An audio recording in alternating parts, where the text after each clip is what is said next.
Act 1. The Ditch. Picture this. You're flying low over a Vietnamese village. Below you, the ground is dotted with bodies. Some of them are moving, some of them are not. You see American troops, your own side, walking between the huts. They're not taking fire. There's no enemy in sight, but they're shooting anyway. What would you do? Look away? Call it in? Or land? Hugh Thompson Jr. was 24 years old when he saw the ditch. It was on the edge of a village called My Lai. From the cockpit of his OH-23 observation helicopter, the ditch looked like a dark gash in the earth. Bodies were piled inside it. Some were still alive.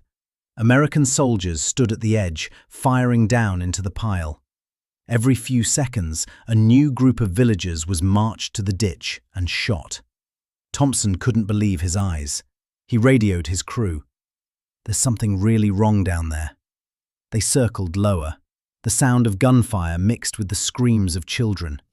The smell of burning thatch huts drifted up through the open door. Still no enemy fire. No Viet Cong. Just American soldiers and dying civilians. Most people, in that moment, would have flown away, reported it up the chain, filed paperwork. Thompson didn't. He landed his helicopter right in the middle of the killing zone. He put the skids down between a group of armed American soldiers and a huddle of terrified Vietnamese civilians. Then he got out. He walked toward the soldiers, and he told them, with absolute calm, that if they fired on the civilians, he would order his door gunner to open fire on them. American against American. The Vietnam War had produced many horrors, but this was something new. Who was this 24-year-old warrant officer who had the nerve to point a weapon at his own side? How did a kid from rural Georgia end up as the only man in uniform who decided that enough was enough? To understand that, we need to go back to a small town, a tight-knit family, and a young man who was raised to believe that doing the right thing was not optional. Act 2. The Boy from Georgia. Hugh Thompson Jr. was born in 1943 in Stone Mountain, Georgia. His father was a Navy veteran. The family was not wealthy, but they were close. Hugh grew up in the kind of community where you looked people in the eye and you kept your word. He was not a rebel. He was not a troublemaker. He was the kind of teenager who helped his neighbors without being asked. When he graduated high school, Thompson didn't have money for college. The army offered a path. He enlisted in 1961, and from the start, he showed a natural talent for flying. He became a helicopter pilot, an observation pilot, the guy who flies low and slow, spotting enemy positions, marking targets. It was dangerous work. Observation helicopters were small, unarmed, and constantly exposed to ground fire. Thompson loved it. In December 1967, Thompson arrived in Vietnam. He was assigned to the 123rd Aviation Battalion, operating in the Quang Ngai province. The war was at its most brutal. The Tet Offensive had just shattered any illusion that victory was near. American troops were on edge. The Viet Cong blended into the civilian population. You couldn't tell friend from enemy. Orders came down from high command. Flush out the VC. Destroy the villages. The men of Charlie Company were about to put those orders into practice. Act 3. Charlie Company and the Vietnam War. To understand what happened at My Lai, you have to understand the pressure Charlie Company was under. They had been in the field for weeks, taking casualties from booby traps, snipers and ambushes. They had never fought a pitched battle with the Viet Cong. They just kept losing men, one by one, to an enemy they couldn't see. On March 15, 1968, the company received its orders. The village of My Lai, known on military maps as Pinkville, was suspected of harboring hundreds of Viet Cong. The orders were to destroy the village and eliminate all enemy forces. The men of Charlie Company were told that civilians would be at the market, not in the village. They were told they would finally get their fight. The company was led by Captain Ernest Medina, a tough, aggressive officer. But the man who would become synonymous with My Lai was a young lieutenant named William Calley. Calley was not a natural leader. He had failed out of college, struggled through officer training, and was widely seen as incompetent. But on the morning of March 16th, Calley was in command of the 1st Platoon, and it was his platoon that would commit the worst of the killings. Dawn broke over the South China Sea. Huey helicopters lifted Charlie Company toward My Lai. Hugh Thompson was already in the air, flying his observation helicopter, scouting ahead. The plan was simple. Infantry would sweep through the village, and Thompson would mark targets from above. Nobody expected heavy resistance. But the intelligence was wrong. There were no Viet Cong in My Lai that morning. Only families cooking breakfast, children playing, farmers in their fields. And in less than 4 hours, Charlie Company would kill over 500 of them. Act 4. The morning of March 16th. The first helicopters touched down around 7:30 a.m. Calley's platoon moved into the village, guns blazing. They threw grenades into huts. They shot chickens. They shot dogs. And then they shot people. Old men stumbling out of their homes, women holding babies. The soldiers were not taking fire. There was no resistance. But the killing did not stop. What happened next is documented in harrowing detail by army photographers who were on the ground that day. Groups of villagers were rounded up. Some were forced to kneel. Others were pushed into ditches. Calley personally ordered his men to shoot them. Soldiers who hesitated were screamed at. Some men fired. Some men refused. But enough men pulled the trigger that the ditches filled with bodies. From the air, Thompson had been watching the smoke rise from the village. He saw movement near a ditch and flew closer. That's when he saw the bodies. Dozens of them. Then more. The helicopter circled lower. He could see American soldiers standing over wounded civilians, firing M16 rounds into their backs. Thompson keyed his radio. "There's a massacre happening down there. We need to do something." Flying low over a bunker, Thompson spotted a group of villagers hiding inside. They were terrified, wounded, about to be discovered. He landed nearby and approached 2 American soldiers who were advancing on the bunker. "Hold your fire," he said. "I'm getting these people out." The soldiers hesitated. Thompson's authority and the sight of his helicopter door gunner, Lawrence Colburn, training his machine gun on them, made them step back. Thompson and his crew pulled the villagers from the bunker and helped them onto the helicopter. It was the first rescue of the day. It would not be the last. Act 5.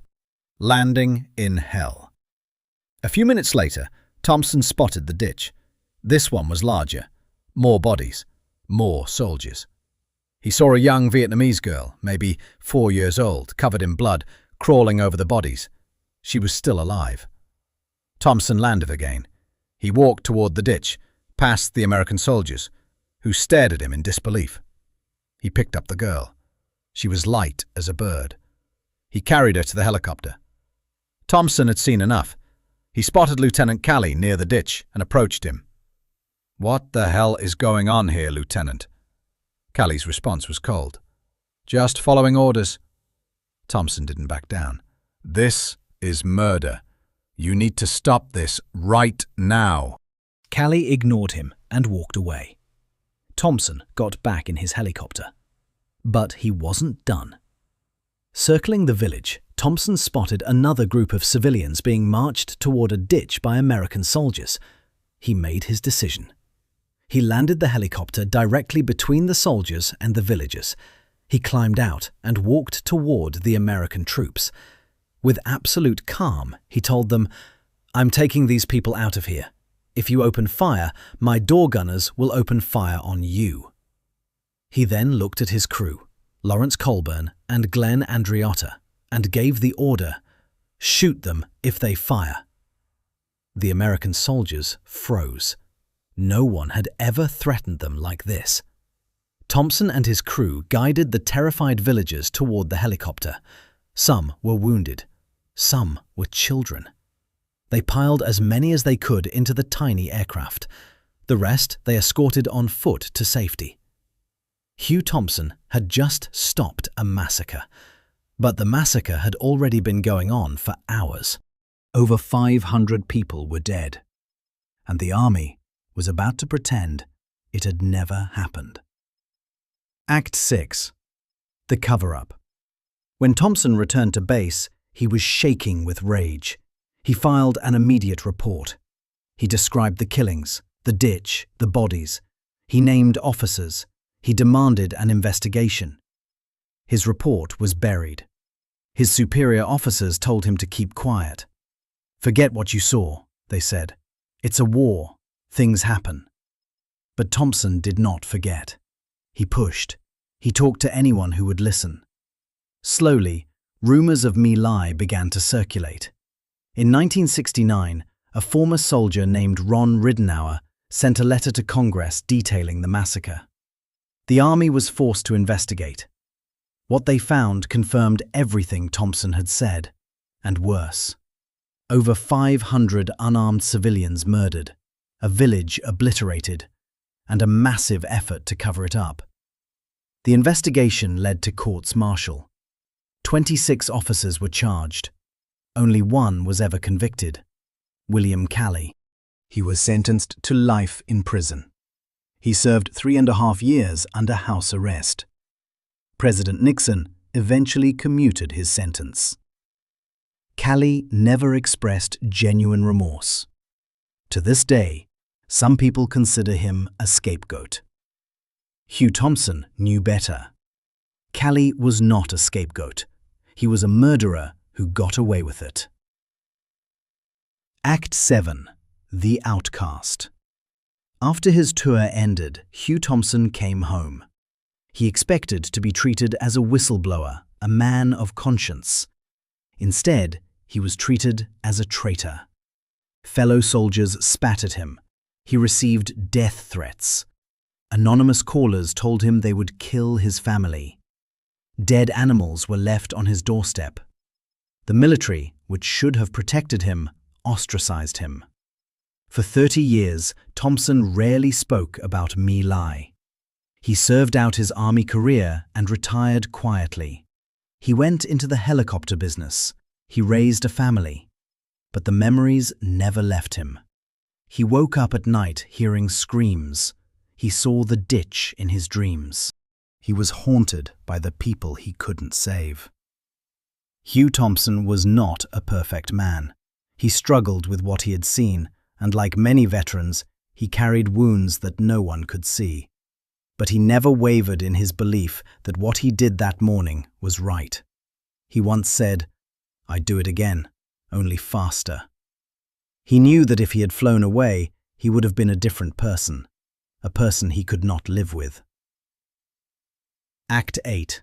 The Soldier's Medal. In 1998, 30 years after My Lai, the United States Army finally did what it should have done decades earlier. It awarded Hugh Thompson the Soldier's Medal, the highest award for bravery not involving enemy contact. The ceremony was quiet, too quiet for what he had done, but the medal mattered. It said, officially, that Hugh Thompson was not a traitor, he was a hero. Thompson died in 2006. At his funeral, Vietnamese survivors of My Lai came to pay their respects. Men and women who had been children in that ditch, who owed their lives to a young pilot from Georgia, wept by his grave. His door gunner, Lawrence Colburn, said of him, "He taught me that one person can make a difference." Hugh Thompson's story is not just about the Vietnam War. It's about what happens when an ordinary person is put in an impossible situation and decides to do the right thing. Not because it's easy, not because it's popular, but because it's right. He stood between the killers and the killed, and when the system failed, he didn't. Conclusion. If you believe Hugh Thompson's courage should be remembered, not as a footnote, but as a lesson, hit that like button. Share this video with someone who needs to hear it. And tell me in the comments, what would you have done if you were in that helicopter? Subscribe to the channel. We're telling the stories history forgot, and the next one is already in production.